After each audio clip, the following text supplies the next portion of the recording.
ತಾನೆ ಈ ಡಿಬೇಟ್ ಎಲ್ಲಿಗೆ ತಗೊಂಡು ಹೋಗ್ತೀರಿ ನೀವು? ಅಲ್ಲ, ನೀವು ತಗೊಂಡು ಹೋಗ್ತೀರಾ? ನಿಮಿಷ, ನೀವು ಕಲಘಟಗಿ ಕ್ಷೇತ್ರದ ಶಾಸಕರು. ಹೌದು. ನಿಮ್ಮ ಕ್ಷೇತ್ರದಲ್ಲಿ ನನ್ನ ಪಕ್ಕದ ಊರ ಪಕ್ಕದ ನಿಮ್ಮ ಊರಲ್ಲ. 3 ಹೈವೇ ಹಾದು ಹೋಗ್ತಾವ್ರಿ. ಕಲಘಟಗಿ ಜನ ಕೊಟ್ಟ ಟ್ಯಾಕ್ಸ್ ನಲ್ಲಿ ಹೈವೇ ಮಾಡಕ್ಕಾಗತ್ತಾ ಅಲ್ಲಿ?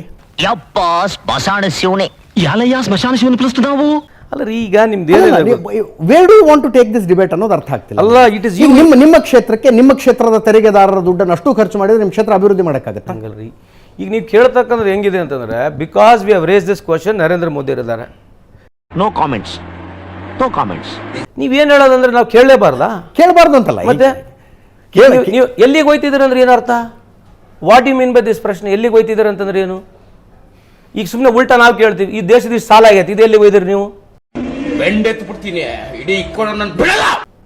ಈಗ 55 ಲಕ್ಷ ಕೋಟಿ ಸಾಲ ಇರತಕ್ಕಂಥದ್ದು 1947 ಇಸ್ವಿಯಿಂದ 2014 ಇರುವಾಗ ಎಲ್ಲ ಪ್ರಧಾನಮಂತ್ರಿಗಳು, ಎಲ್ಲ ಪೊಲಿಟಿಕಲ್ ಪಾರ್ಟಿಗಳು ಬಂದು ಹೋದ್ರು. 55 ಲಕ್ಷ ಕೋಟಿ ಸಾಲ ಇತ್ತು.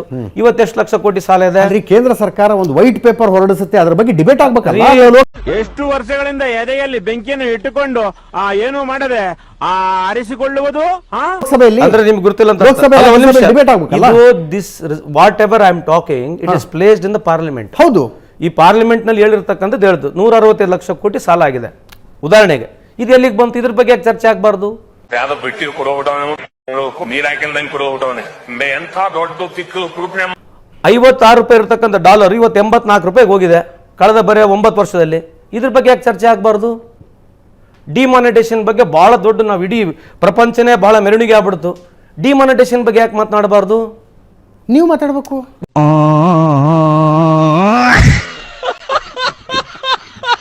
ನೀವು ಚರ್ಚೆ ತಗೊಳ್ರ, ನೀವ್ ಯಾಕೆ ತಗೊಳಲ್ಲ? ಈಗ ನಿಮ್ಮಂತವ್ರನ್ನ ಕರೆದು ಕೂಡಿಸ್ಕೊಂಡ್ರೆ ಚರ್ಚೆ ಮಾಡೋದಕ್ರಿ.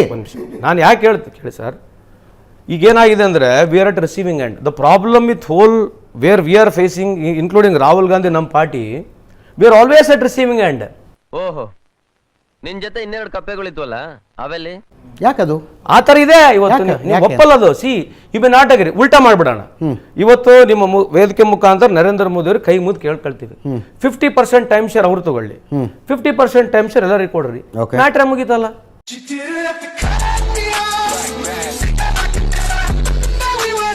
ಮೋದಿ ಏನು ಮಾಡಿದ್ರು, ಮೋದಿ ಬರೋದಕ್ಕಿಂತ ಮುಂಚಿನವ್ರು ಏನು ಮಾಡಿದ್ರು ಅನ್ನೋ ಡಿಬೇಟಿಗೆ ನೀವು ತಯಾರಾಗಿ ಪ್ಲೀಸ್. 100% ಈಗ ಇದೇ ಅಲ್ವಲ್ಲ. ಈಗ ಉದಾಹರಣೆಗೆ ಇದು ಉತ್ತರ ಬರೋದಿಲ್ಲ. One of the most powerful prime minister ಅಂತ ತಾವೇ ಹೇಳ್ತೀರಿ. ಅಣ್ಣ ನೀನು ಸಾಮಾನ್ಯದೋನಲ್ಲಣ್ಣ, ಹಿಂಗಿದ್ದಿದ್ದ ದೋಸೆ ನಂಗೆ ತುಪಕ್ಕನ್ ದಬಾಕ್ಬಿಟ್ಟಲ್ಲಣ್ಣ. ಇಷ್ಟೇ, ಬೇರೆ ಏನ್ ಬೇಡ, ಇಷ್ಟಕ್ಕೆ ಒಂದು ಉತ್ತರ ಕೊಟ್ಬಿಡ್ರಿ.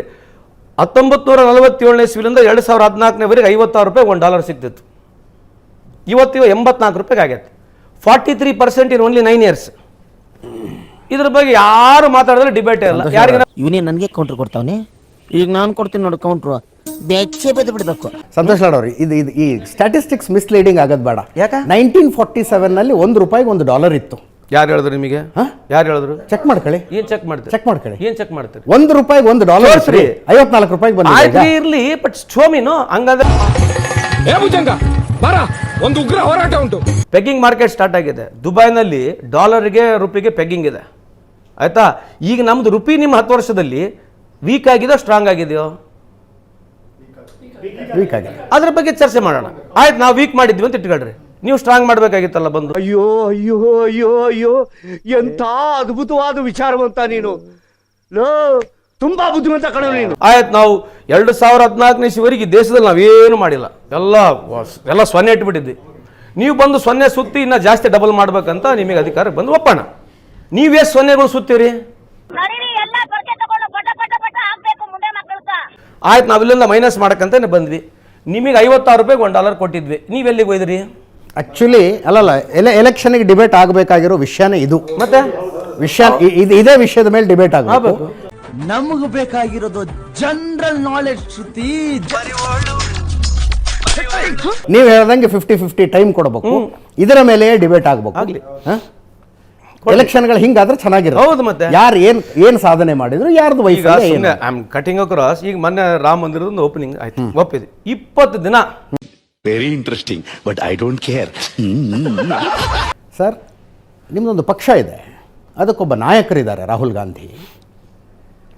ಯಾವ INDA ಪ್ರಯತ್ನ ಮಾಡಿದ್ರಲ್ಲ 9 ತಿಂಗಳ ಚುನಾವಣೆಗಿರುವಾಗ, ಇದನ್ನು 2 ವರ್ಷಕ್ಕಿಂತ ಮುಂಚೆ ಮಾಡೋದಕ್ಕೆ ಏನಾಗಿತ್ತು? ಅಲ್ಲ ಸರ್, ಈಗ ಅಲ್ಲಿಂದ ಇಲ್ಲಿ ತನಕ 6 ಮೀಟಿಂಗ್ಗಳಾಗಿದ್ದಾವೆ. ಹೌದು, 6 ದಿವಸ ಕೆಲಸ ಮಾಡಿದೆ INDI. ಇದನ್ನು ಒಂದೇ ಸ್ಟ್ರೆಚ್ಗೆ 6 ದಿವಸ ಮಾಡಿ ಮುಗಿಸಿ ಬನ್ನಿ ಒಂದು ಸಮಾವೇಶ ಮಾಡೋಣ ಅಂದಿದ್ರೆ ಹೆಂಗಿರ್ತಿತ್ತು? ನಗುವುದೋ ಅಳುವುದೋ ನೀವೇ ಹೇಳಿ. ಏನಾಗಿದೆ? ಈ ಮೈತ್ರಿಕೂಟದ ಒಂದೇ ಒಂದು ಸಮಾವೇಶ ಆಗಿಲ್ಲ ಇನ್ನೂ ತನಕ. ಮೈತ್ರಿಕೂಟದ ಪಕ್ಷಗಳನ್ನು ಸೇರಿಸ್ಕೊಂಡಿರೋದಕ್ಕಾಗ್ತಿಲ್ಲ. 2 ತಿಂಗಳಲ್ಲಿ ಚುನಾವಣೆ ಇದೆ.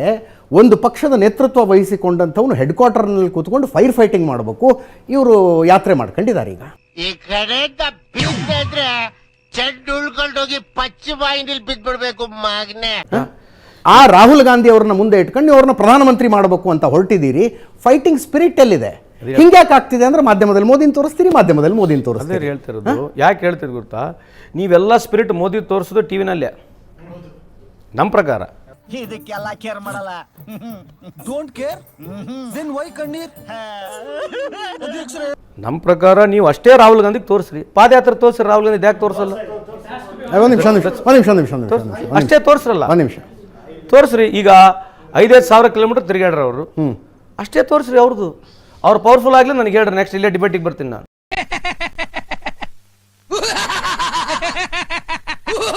2001ರಲ್ಲಿ ನರೇಂದ್ರ ಮೋದಿ ಗುಜರಾತ್ನ ಮುಖ್ಯಮಂತ್ರಿ ಆದರು. ಹೌದು, ಇಮಿಡಿಯೇಟ್ ಆಗಿ ಗುಜರಾತ್ ಗಲಭೆ ಆಯಿತು. ಹೌದು. ಅದಾದ ನಂತರ 10 ವರ್ಷ ನಿರಂತರವಾಗಿ ಮೇನ್ ಸ್ಟ್ರೀಮ್ ಮೀಡಿಯಾ ಅವ್ರನ್ನ ವಿಚ್ಚಂಟು ಮಾಡಿದೆ. ಹೌದು, ಬೆನ್ನ ಹತ್ಕೊಂಡು ಕಾಡಿದ್ದಾರೆ ಅವರು. ಹೌದು. ಕುಂತಲ್ಲಿ ನಿಂತಲ್ಲಿ ಹೌದು. ಕಾಡಿದ್ದಾರೆ. ಅಣ್ಣ ನನ್ನ ಕೈಲಿ ಆಯ್ತಾ ಇಲ್ಲ, ಅಯ್ಯೋ ಅಣ್ಣ. ಆ ರೀತಿಯಾಗಿ ಕಾಡಿದ್ರೆ ಒಬ್ಬ ಮನುಷ್ಯನ ಪೊಲಿಟಿಕಲ್ ಕರಿಯರ್ ಮುಗಿದು ಹೋಗಬೇಕಾಗಿತ್ತು. ಅದೇ ಇಫ್ ಒಪಿನಿಯನ್ ಮೇಕಿಂಗ್ ನ ಮೊನೋಪಲಿ ಮೇನ್ ಸ್ಟ್ರೀಮ್ ಮೀಡಿಯಾ ಹತ್ರನೇ ಇರೋದು ನಿಜ ಅಂತಾಗಿದ್ರೆ ನರೇಂದ್ರ ಮೋದಿ ಕತೆ ಮುಗಿಸ್ಬಿಡ್ತಿದ್ರಿ. ಮೇನ್ ಸ್ಟ್ರೀಮ್ ಮೀಡಿಯಾ 10 ವರ್ಷ ಕಾಡಿದ್ದಾರೆ ಅವ್ರನ್ನ. ವೆರಿ ಗುಡ್ ಪ್ರಶ್ನೆ. ಕಾಡಿದಾರೆ ಅಂತ ಹೆಂಗ್ ಕೇಳಿದಾರೆ ಗೊತ್ತಾ? ಪ್ರಶ್ನೆನ ಕೇಳಿದಾರೆ. ನನ್ ಮೇಲೆ ಆಣೆ ಇಟ್ಟೇಳು, ನನ್ ಮೇಲೆ ಆಣೆ ಇಟ್ಟೇಳು. ಪ್ರಶ್ನೆ ಕೇಳಿದ್ರೆ ಕಾಡ್ದಂಗೆ ಆಗೋದಲ್ಲ. ಪ್ರಶ್ನೆ ಕೇಳಿದ್ರೆ ಕಾಡ್ದಂಗೆ ಆಗೋದಲ್ಲ. ನೀವು ಪ್ರಶ್ನೆ ಕೇಳ್ತಾ ಇದ್ದಾರೆ ಅಂತಂದ್ರೆ ಟಿವಿಯಲ್ಲಿ ತೋರಿಸ್ತಾ ಇದ್ದೇವೆ ಅಂತಾನೆ ಅರ್ಥ. ಇಲ್ಲಿ ಟಿವಿಯಲ್ಲೇ ತೋರಿಸೋದಲ್ಲ, ಕಾಡ್ರೆ 100 ಸಲ ಕೇಳ್ರಿ, ಅವ್ರ ಡಿಬೇಟ್ನ ತೋರಿಸೋದೇ ಇಲ್ಲ. ಕೆಲ್ಸಿದ್ರೆ ಕೈನಾರೆ ಆದಿಲೋಕ ಬೆಂಟೆಯ ವಯಸ್ಸಾದ್ಮೇಲೆ ಹಂಗಿರ್ಬೇಕು. ಅವ್ರು ಮಾತಾಡಿದ್ ತೋರಿಸೋದಿಲ್ಲ, ಪಾರ್ಲಿಮೆಂಟ್ನಾಗ ಯಾವನ ಬಂದು ತೋರಿಸೋದಿಲ್ಲ. ಇವು ಸರ್, ಇದು ನೋಡಿ, ಇದು ಪ್ರಧಾನಮಂತ್ರಿ ಮೋದಿ ಅವರಿಗೆ ಭಾಳ ಅನುಕೂಲ ಆಗ್ತಕ್ಕಂಥ ಸಿಚುವೇಶನ್ ಇದೆ. ಅವ್ರಿಗೆ ಅನುಕೂಲ ಆಗ್ಬೋದು, BJP ಅವರಿಗೂ ಅನುಕೂಲ ಆಗ್ಬೋದು, ಅದ್ರಿಗೂ ಆಗೋಲ್ಲ. If you only talk at ಹಿತಾಸಕ್ತಿ ಆಫ್ ಈ ದೇಶ. ಇದಕ್ಕೆ ನಾನು ಅವ್ರ ಬಗ್ಗೆ ಬಹಳ ಗೌರವ ಇತ್ತು. ಆದ್ರೆ ಇವಾಗ ಚಿಲ್ಲರೆ ಕೆಲಸ ಮಾಡಿ ಆ ಗೌರವ ಕಳ್ಕೊಂಡ್ಬಿಟ್ಟಿದ್ದಾರೆ. ನಮಗೂ ದೇಶ ಅಷ್ಟೇ ಇಂಪಾರ್ಟೆಂಟ್ ಇದೆ, ಅವ್ರಿಗೆ ಅಷ್ಟೇ ಇದೆ. But it is benefiting home. If you don't want to speak on policies, if you don't want to speak on performances, so if ನೀವು ಭಾಳ ಇಂಪಾರ್ಟೆಂಟ್ ಇಶ್ಯೂನ ತೊಗೊಂಡು ಡಿಬೇಟ್ ಮಾಡಿದ್ರೆ ಅದಕ್ಕೆ ಅವರು ಬರ್ಬೋದು, ನಾವು ಬರ್ಬೋದು, ಕೆಲವು ಟೈಮ್ ನಾವು ರೈಟ್ ಇರ್ಬೋದು, ಅವ್ರು ರೈಟ್ ಇರ್ಬೋದು. ನನ್ನ ಅವಶ್ಯಕತೆ ಯಾರಿಗಿದೆ? ನನ್ನ ಅವಶ್ಯಕತೆನೇ ಇಲ್ವಲ್ಲ. ಆ ಡಿಬೇಟಿಗೆ ಅವಕಾಶನೇ ಕೊಡಲಾರಂಗೆ ಕಾಂಟ್ರವರ್ಸಿ ಇಶ್ಯೂಗಳಿಗೆ ಡಿಬೇಟ್ ಮಾಡ್ತಾ ಹೋದ್ರೆ ಯಾರಿಗೆ ಬೆನಿಫಿಟ್ ಆಗುತ್ತೆ? It's not going to benefit anybody.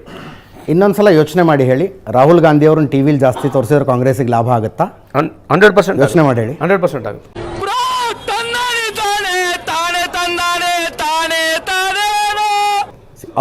ಅವರ ಭಾಷಣಗಳನ್ನ ಜಾಸ್ತಿ ತೋರಿಸಿದ್ರೆ ಕಾಂಗ್ರೆಸ್ಗೆ ಲಾಭ ಆಗುತ್ತೆ. ನೀವು ಎಡಿಟ್ ಮಾಡ್ಲಾರಂಗೆ ತೋರಿಸ್ರಿ ಭಾಷಣ, ನೀವು ರಾಹುಲ್ ಗಾಂಧಿ ಒಬ್ಬರೇ ತೋರಿಸಿ. ಯೋಚನೆ ಮಾಡಿ ಹೇಳಿ. ಯೋಚನೆ, ರಾಹುಲ್ ಗಾಂಧಿ ಅವರ ಭಾಷಣವನ್ನು ಯಥಾವತ್ತಾಗಿ ಪ್ರಸಾರ ಮಾಡಿದ್ರೆ ಕಾಂಗ್ರೆಸ್ಗೆ ಲಾಭ ಆಗುತ್ತೆ ಅಂತೀರಿ. ಮೋದಿ ಅವ್ರದ್ದು ಕೂಡ ಬಹಳ ಭಾಷಣ ಯಥಾವತ್ತಾಗಿ ನೀವು ತೋರಿಸ್ತೀರಾ?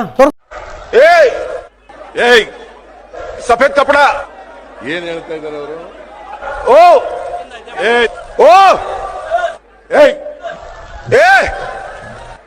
ಏಯ್